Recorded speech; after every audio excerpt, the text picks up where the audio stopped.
இங்க ஒரு 3 பல்லு இருக்கு. அதுல ஒரு பல்லு அதோட வேலைங்களனா அது ஒழுங்கா பாத்துக்குது.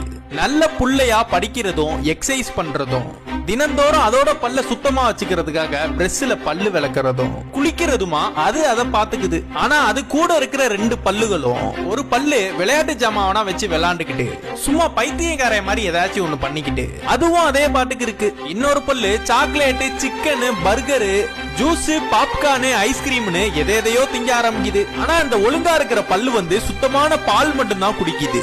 டாக்டர்கிட்ட போறப்ப எந்த பல்ல புடுங்கலான்னு பாக்குறப்ப இங்க ஒரு பல்ல ஸ்கேன் பண்ணி பார்த்தா கண்டதை தின்னனால அந்த பல்லுல இருந்து ஒரு சின்ன பார்ட்டை மட்டும் எடுத்துறாங்க. அந்த சின்ன பார்ட்டை எடுத்தும் அந்த பல்லுக்கு ஒன்னாகல. அத பார்த்த இன்னொரு பல்லு நம்மளும் கண்டதை திம்போண்டா, நமக்கு மட்டும் என்ன வந்துட போகுதுன்னு சாக்லேட், ஐஸ்கிரீம் தான் திங்க ஆரம்பிக்குது. திரும்ப அந்த பல்ல ஸ்கேன் பண்ண வரப்ப அந்த பல்ல ஸ்கேன் பண்ணி அந்த பல்லுட்ட இருக்கிற ஒரு சின்ன பார்ட்டையும் எடுத்துறாங்க. ஆனா அப்பயும் அந்த பல்லுக்கு ஒன்னாகல, நல்லாதான் இருக்கு. இதனா பார்த்த ஒழுங்கா இருக்கிற இந்த பல்லு நம்மளும் ஏன்டா தப்பு பண்ண கூடாதுன்னு இதுங்க சாப்பிட்ட எல்லா சாப்பாட்டையும் அது திங்க ஆரம்பிக்குது. கண்டதை நிறைய திங்க ஆரம்பிக்குது. அது இல்லாம சிகரெட் வேற புடிச்சு புகையனா வேற ஊதுது.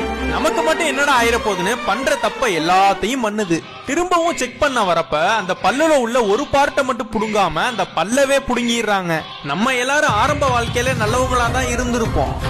நம்மளோட வாழ்க்கையில வர ஒரு சில தீய பழக்கத்தினால நம்மளோட வாழ்க்கையே திசை மாறி போயிருக்கும். நம்மளோட எல்லா வாழ்க்கையிலுமே தீய பழக்கங்கிறது வரதான் செய்யும். அதனா எவன் ஒருவன் கடந்து ஒழுக்கமாக செல்கிறானோ அவன் நிச்சயமாக ஜெயிச்சிருவான்.